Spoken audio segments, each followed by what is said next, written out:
여러분, 예수 믿고 교회에 나가는 순간, 예수 믿고 교회에 나가는 순간 복을 받습니다. 복을 받지만 동시에 공격도 받습니다.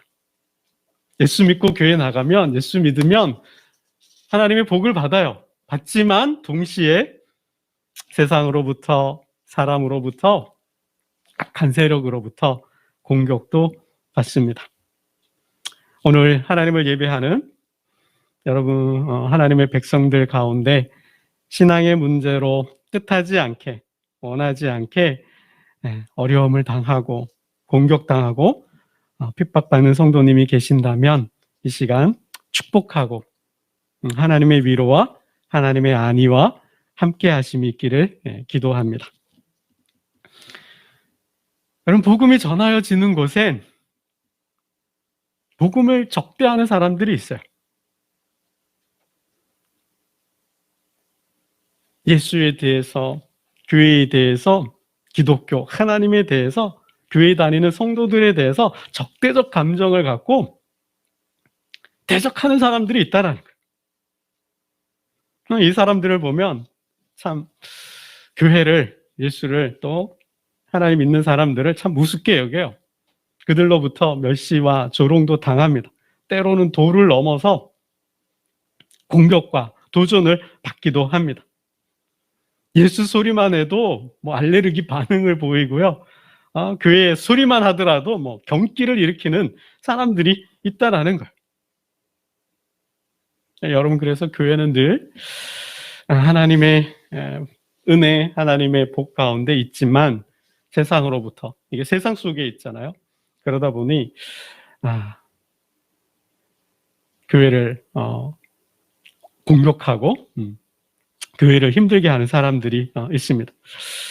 이런 사람들을 이렇게 좀 보면요, 교회를 대적하는, 적대적 감정을 갖고 대적하는 사람들을 보면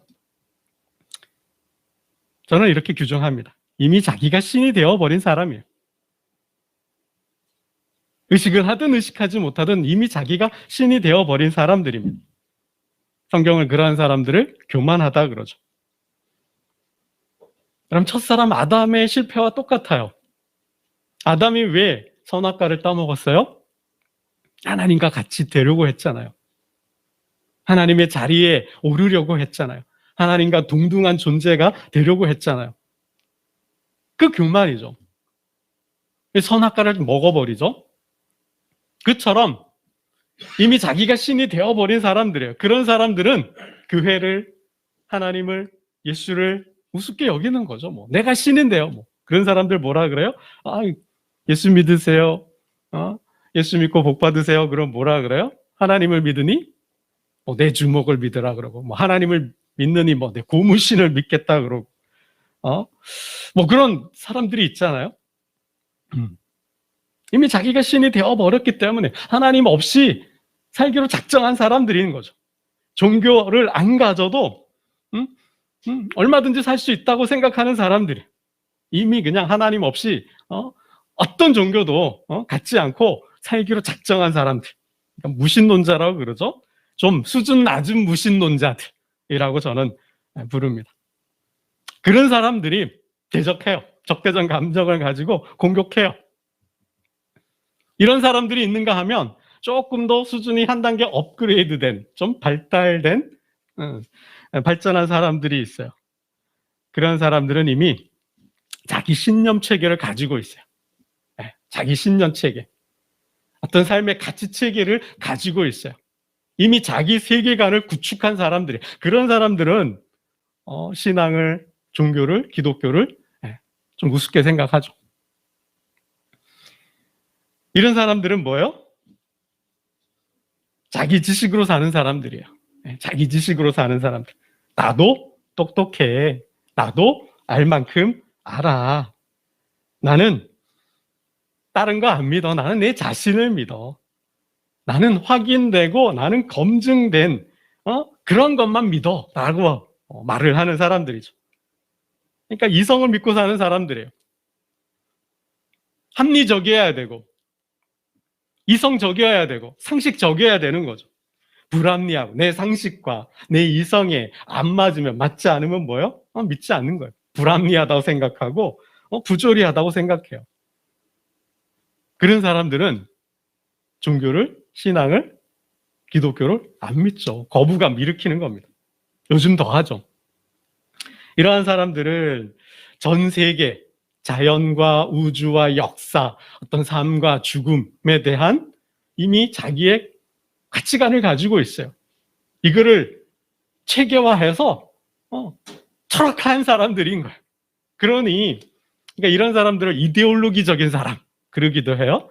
뭐 다른 말로 하면 사상가, 어떤 철학가, 뭐 그런 사람들인 거죠. 어떤 종교, 어떤 신앙보다도 뭐예요? 어떤 자신의 이성에 근거해서 지식을 쌓고 지식을 벽돌 쌓듯이 쌓아서 뭐예요? 이미 구조화한 거죠. 틀로 만들어 놓은 사람들이에요. 그래서 이미 그 눈으로 자신의 가치관으로, 인생관으로 세계를 보는 거예요. 그러니까 하나님 없이도 사는 거죠. 그런 사람들이 뭐예요? 예수 믿으세요. 교회 가요. 그러면 뭐 알레르기 반응을 일으키는 거죠. 이런 사람들을 보면 유교주의자들, 그죠? 유교주의자들이나 대표적으로 공산주의자들이 있어요. 하나님은 부인하고 태초에 물질이 있었다.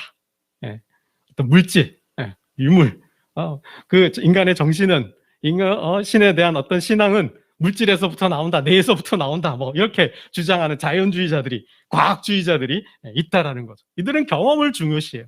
머리, 이성을 중요시하거나 아니면 검증된, 확인된 그러한 경험에서 나오는 지식들을 중요시하는 사람들이죠.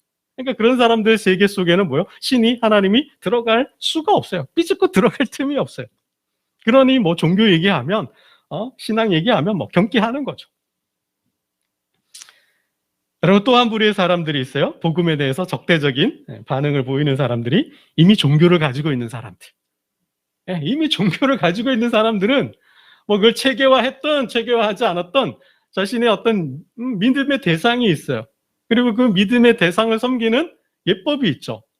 그리고 그 예법들을 체계적으로 정리해 놓은 교리가 있어요. 그러니까 그 틀 안에서 살아가는 거죠. 그러니 이미 만들어진 사람들이에요. 이미 체계화된 사람들이에요. 그러니 어떤 종교를 이야기하자 하면 어떻게 해요? 어떤 뭐 철학을 이야기하든 특히 복음, 기독교, 예수님을 이야기하면 안 맞는 거죠. 이게 이미 머리가, 삶이 굳어져 있어요. 구조화되어 있기 때문에 이 복음이 벽이죠. 들어가려고 하면 어떻게 해요? 벽이 있기 때문에 부딪혀서 튕겨 나오는 거예요. 그러니까 틈이 좀 있어야 뭐 이렇게 좀 들어가는데 틈이 없는 거예요. 그러니까 복음을 전해도 콧방귀 끼고 우습게 여기고 당신이나 잘 믿으세요. 이렇게 가는 거죠. 여러분, 폴 틸리라는 신학자가 이런 말을 했어요. 문화가 뭐예요? 인간이 만들어 놓은 어떤 모든 정신적인, 그 물질적인 어떤 유산들이잖아요. 그런 문화는 종교의 형식이다 그랬어요. 종교의 껍데기라는 거예요. 종교의 옷이라는 거예요. 그러니까 문화 속에 핵심은 뭐예요? 문화의 핵심에는 뭐가 있다라는 거예요? 그런 문화를 만드는 게 뭐예요? 창조하는 게 뭐예요? 종교라는 거예요. 그러니까 모든 세상의 문화권 속에는 뭐가 있어요? 종교가 있다라는 거예요. 이슬람 문화권. 이렇게 문화권 따지면 그 문화권 속엔 다 뭐가 있어요? 종교가 있는 거예요. 그 종교가 삶에 깊이 배어 있어서 전통과 전례와 어떤 문화 양식들을 만든다라는 거죠. 그래서 복음을 전하면 어떻게 해요? 충돌이 일어날 수밖에 없는 거예요. 우리가 그걸 몰라서 그렇지, 생각하지 못해서 그렇지, 그 사람이 누구인지 몰라서 그렇지, 복음을 전하면 이 문화와 문화가 충돌을 하는 거예요. 삶과 삶이 충돌을 하는 거예요. 그 삶은 문화 속에 있고 그 삶 속에는 문화가 들어와 있기 때문에, 즉 뭐예요? 가치관, 그 종교가 만들어 놓은 가치관, 세계관, 어떤 그 체계가 있기 때문에 그 체계와 체계가 부딪히는 거예요. 그래서 이걸 모르면 기분이 상하는 거죠. 나를 적대시한다 그러고 나를 우습게 생각하고 나를 멸시한다고 생각하고, 그런 게 아니에요. 복음을 전하면 그런 가치관이, 세계관이 충돌할 수밖에 없다는 거예요. 그러니까 삶의 방식이, 생각의 방식이 다투는 거죠. 여러분, 그래서 부부가 그러니까 남녀가 사랑해서 결혼해서 부부가 됐어요. 근데 종교가 다르면 다툴 수밖에 없는 거예요. 다툴 수밖에. 우리 예배 드리자 그러면 우리는 모여서 기도하고, 찬양하고, 하나님 말씀 펴고, 말씀을 듣는데, 그러면 불교도가 예배하자 그러면 어떻게 될까요? 새벽 3시에 일어나서, 목욕 제기하고, 목탁 갖다 놓고 두드리면서 예배 드리지 않겠습니까? 예배라는 단어는 같지만 뭐예요? 예배의 형식과 예배의 의미와 예배의 대상 자체가 이미 달라져 버려요. 예수 믿고 구원 받으세요 그러면 불교에서 말하는 구원과 이슬람에서 말하는 구원과 유교에서 말하는 구원이 똑같을까요? 달라요, 이미. 세계에 대한 이해가 다르고 세계를 보는 눈이 다르기 때문에 그 다른 체계와 이해 속에서 만들어 놓은 예식과 전례이기 때문에 이미 뭐요? 충돌할 수밖에 없는 거예요. 그래서 타 종교를 갖고 있다가 예수 믿고 교회 와서 예배를 드리고 뭐 신앙생활 하면 어때요? 이 신앙생활 하던 종교생활 하던 게 있잖아요. 그러니까 충돌을 많이 일으키는 거예요. 이게 넘어가야 되는데, 그러니까 그 틀을, 그 구조를, 그 눈을 버리고 이거 바꿔 입어야 되는 게 그리스도의 옷을 입으라 그러잖아요. 그리스도 안에 새 사람이 되어야 되잖아요. 근데 새 사람이 되는 과정에는 옛 사람, 예수 믿기 전에 살던 삶, 그 가치관, 세계관, 인생관, 그 신앙의 삶이 있잖아요. 이게 충돌을 일으키는 거예요. 그걸 잘 넘어가야 되는데 이게 쉽지가 않다라는 거죠. 여러분 참 우리가 복음을 전할 때 신앙생활하면서 참 조심해야 될 부분이 있어요. 여러분 신앙의 이름으로 복음 전파라는 명목으로 타 종교를 공격하면 안 됩니다. 타 종교를 공격하면 안 돼. 지금 좀 우리 시대의 문제가 요즘은 조금 더 잦아들었어요. 좀 줄었는데 복음을 전한다고 해서 그죠? 막 땅 밟기 해가지고 뭐 어느 사찰에 가가지고 새벽에 그냥 스님들 막 예불 드리고 있는데 막 탑돌이하고 사르자 막 돌아요. 막 이런 거 하시면 안 된다라는 거예요. 또 뭐예요? 당군상에 목을 베어버린다든지 우상이라 그래가지고 막 그런다거나 뭐 사찰에 막 절에 그냥 불 지르고 그냥 막 쏴고 이상한 막 붉은색으로 막 이상하고 막 말씀 적어놓고 막 이런 거 하시면 안 된다라는 거예요. 이건 뭐예요? 공격하는 거예요. 공격하는 거예요. 여러분 성경을 보면 예수님도 그렇게 하지 않았어요. 제자들도 그렇게 복음을 전하지 않았다라는 거예요. 어떻게 복음을 전해요? 그냥 복음만 전했어요. 복음만 전했어요. 그래서 믿는 사람이 생기면 그들에게 그죠? 복음을 가르쳐주고 성경을 가르쳐 주었을 뿐이에요. 뭐 그냥 다른 종교에 가가지고 신전에 들어가가지고 뭐 공격하고 파괴하고 뭐 그렇게 하라 그랬나요? 절대 그렇게 하라 그러지 않았어요. 하나님 그렇게 하라고 하시지도 않아요. 여러분 그렇게 하면 어떻게 될까요? 종교 전쟁이 일어나는 거예요. 전쟁이 일어나는 거예요. 여러분 그렇게 하시면 안 돼요. 폄하해서도 안 되고 그냥 우리 신앙에 그죠? 기독교가 여러분 복음을 전하는 것만으로도 엄청난 반향을 일으켜요. 엄청난 위협과 공격과 도전이 되는 거예요. 이미 그 자체로 내가 예수를 믿어요. 그래서 내가 믿는 하나님 그 복음을 가지고 복음을 전하면 예수 믿으세요. 교회 가요. 그러면 어떻게 해요? 그 자체로 엄청난 반향과 반동을 일으킨다라는 거예요. 물론 하나님의 은혜와 성령의 강력한 역사를 통해서 은혜 받는 사람이 있어요. 복음을 통해서 예수 믿는 사람들이 생겨요. 그러나 다 그래요? 안 그래요. 그렇지 않다고요. 이미 경기를 하고 알레르기 반응을 일으키고 그 복음을 예수의 옛자만 들어도 교회의 교자만 들어도 이미 방어태세를 하고 공격할 준비를 하고 대들려고 하는 사람들이 있다라는 거예요. 두 무리가 있다 그랬잖아요. 굳이 뭐 사찰을 가고 뭐 당군상에 가가지고 뭐 목 빼고 뭐 땅 밟기 하고 뭐 불 지르고 하지 않아도 복음만 전해도 이들의 반응은 이렇게 그냥 적대적으로 나오는데 여러분 그러면 어떻게 돼요? 뭐 전쟁하자는 거예요. 전쟁하자는 거예요. 그럼 하나님은 그렇게 복음을 전하라 하지 않았어요. 기독교가 오해하고 잘못되어서 그런 식으로 선교하고 그런 식으로 복음을 전했는데 이제는 그러면 안 된다라는 거예요. 시대도 바뀌었고 이미지와 그만큼 세상도 성숙해졌고 오픈됐고 열려 있어요. 이제는 그러면 안 돼요. 이제는 어떤 시대가 되었어요? 모든 종교는 진리가 있다 그러고, 그죠?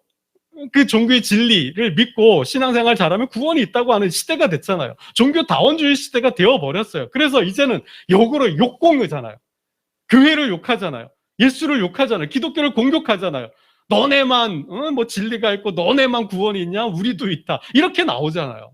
그러니까 교회가 그동안 잘못한 거예요. 어쨌든 포용해야 돼요.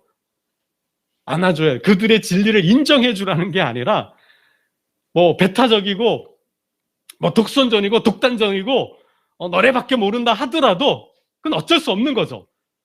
뭐 이게 바꿀 수는 없잖아요. 예수님 버릴 수 없잖아요. 복음을 버릴 수 없잖아요. 그건 기독교의 핵심이고 뿌리인데 그걸 버릴 수 없어요. 그거 버리고 뭐 동화되거나 뭐 타협하거나 포용하거나 이건 안 돼요. 우리의 진리는 지켜야 돼요. 그러나 공격하고 도전해서 파괴하고 박해하거나 이러면 안 된다는 거죠. 그러면 역공을 맞는다라는 거예요. 이제는 뭐예요? 공존하면서 다른 방법을 찾아야 돼요. 어떤 만날 수 있는 기회, 장들을 만들어야 되고 대화할 수 있는 장을 만들어서 아니면 사적으로 만난다면 나는 예수 믿는 사람입니다. 성경에 이러한 이야기들이 있습니다. 이야기해야 돼요. 그러면서 설득해 가면서 만들어 가야 되는 거죠. 전도해야 되는 거예요. 지금은 그런 시대가 됐어요. 그래서 조심하셔야 되고 그러한 이야기를 들으면 저러면 안 된다. 여러분 이제 생각하셔야 돼요. 여러분 오늘 본문에도 보면 사도 바울이 바나바와 함께 복음을 전하는데 회당에 가서 복음을 전하는데도 뭐예요? 쫓겨났어요. 쫓겨났다 그러죠? 우리 13장 50절 말씀을 한번 보겠습니다. 13장 50절입니다. 13장 50절 함께 봅니다. 시작. 이에 유대인들이 경건한 귀부인들과 그 신의 유력자들을 선동하여 바울과 바나바를 박해하게 하여 그 지역에서 쫓아내니 그냥 회당에서 복음을 전했는데도 뭐예요? 이들이 감정이 일어나고 그죠?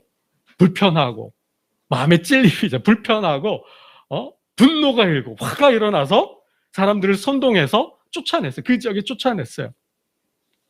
그러니까 복음을 전해서 은혜를 받고 따르는 사람이 있는가 하면 반대로 역으로 뭐예요?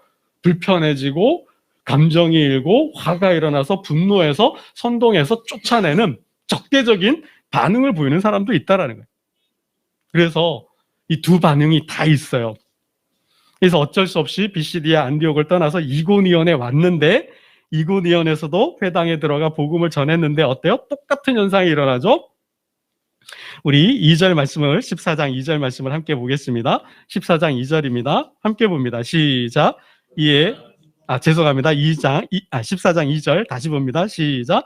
그러나 순종하지 아니하는 유대인들이 이방인들의 마음을 선동하여 형제들에게 악감을 품게 하거늘 거부하고 대적하고 사람들을 선동해서 경건한 사람들, 유력자들, 경건한 부인들을 선동해서 그러니까 쟤네들 뭐 바이러스야, 뭐 연병이야, 뭐 기독교를 팍 깎아내리고 폄하하고 온갖 나쁜 악담들을 덧붙여가지고 믿으면 안 돼. 저들은 뭐 그쵸? 그래가지고 선동해서 쫓아내게 한 거죠. 여러분 유대인들은 왜 바나바와 바울을 쫓아냈을까요?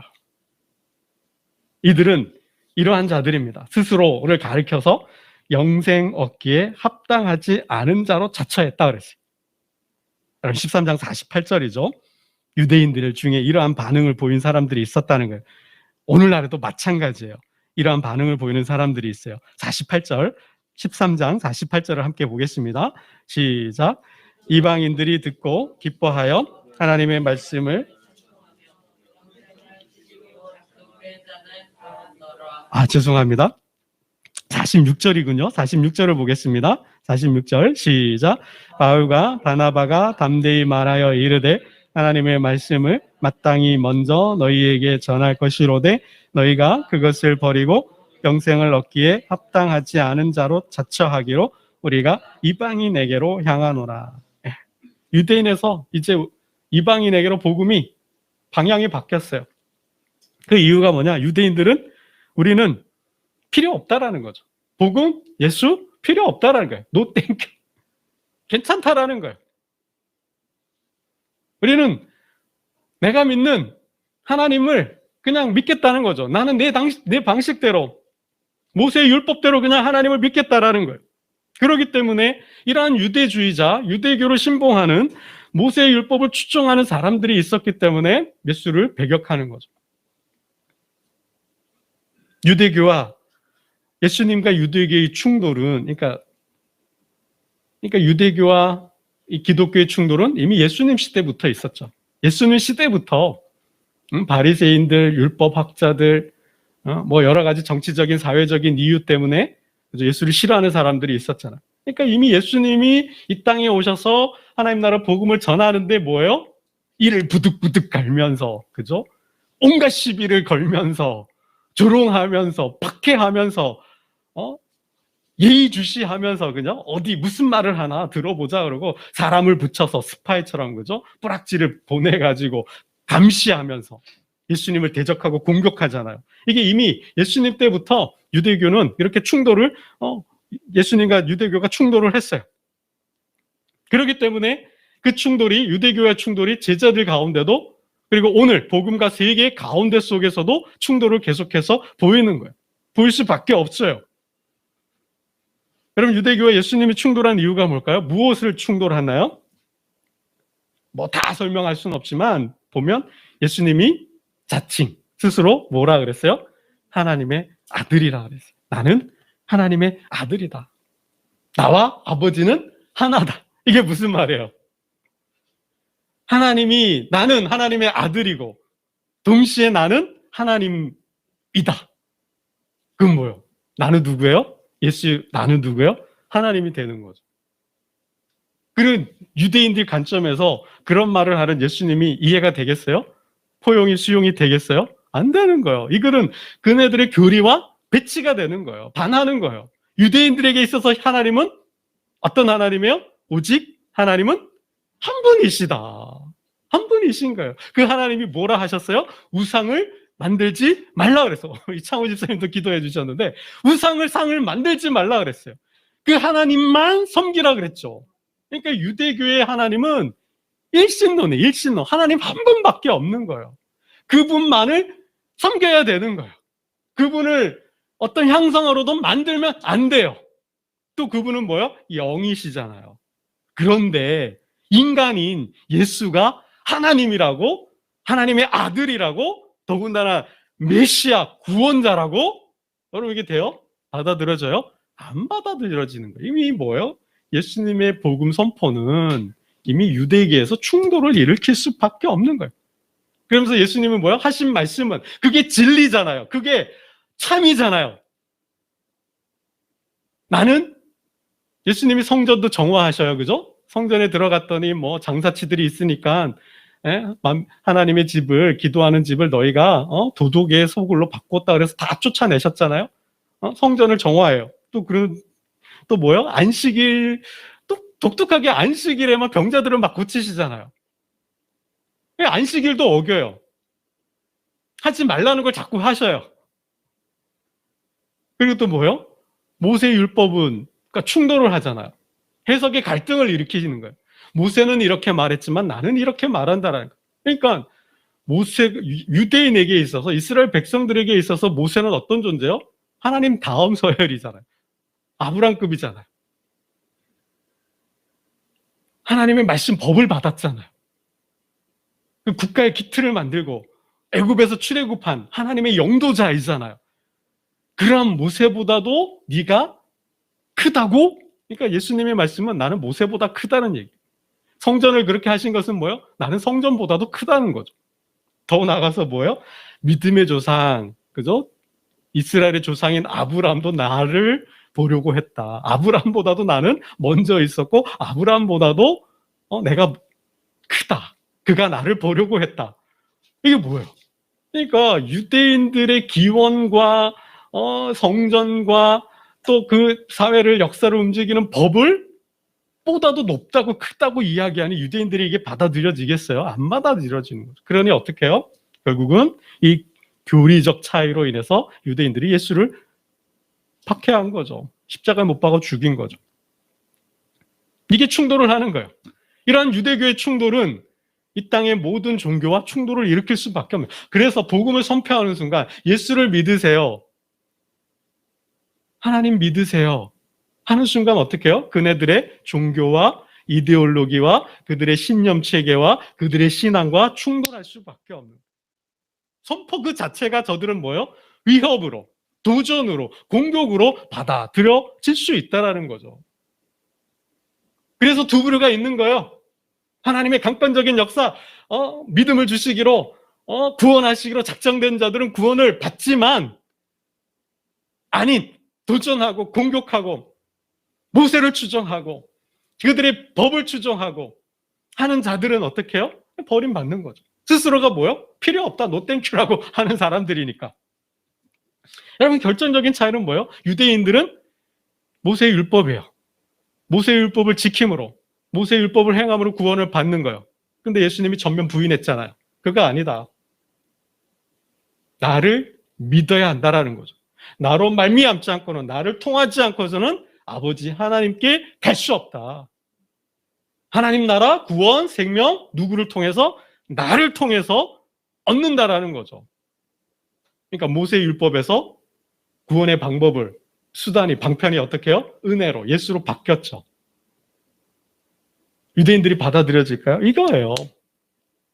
이것이 이 예수님의 유일성과 예수님의 이 진리가 세계의 모든 종교와 세계의 모든 철학과 신앙과 다투고 이게 충돌할 갈등할 수밖에 없는 거죠.